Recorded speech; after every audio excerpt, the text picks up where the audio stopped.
Senator Rand Paul says President Obama may have acted illegally when he issued several executive orders on gun control. WDRB's Lawrence Smith tells us Kentucky's junior senator plans to challenge the president's actions. Lawrence?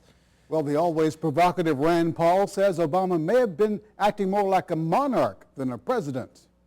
I'm very much against the use and abuse of the executive order. Rand Paul told a friendly audience in largely Republican Oldham County that President Obama may have overstepped his bounds with his executive orders on gun control.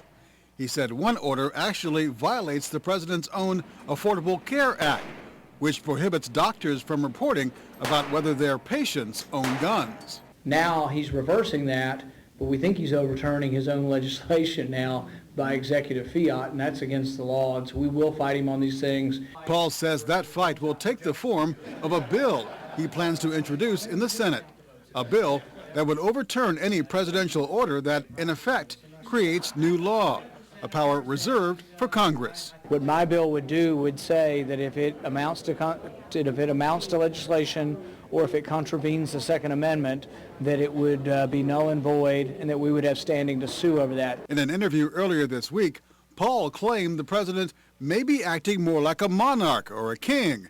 He did not back off that today. If he is attempting to legislate, that is unconstitutional, and it has been decided by the court before that the president can't legislate.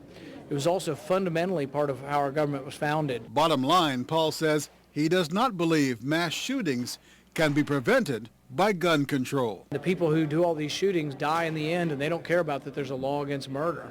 So they're not people who are deterred by law. I'm deterred by law. Most of us are probably deterred by law, but the criminals aren't. Paul says while it's not a perfect solution, he also believes that schools should have the option of allowing some teachers to be armed. Lawrence Smith, WDRB News.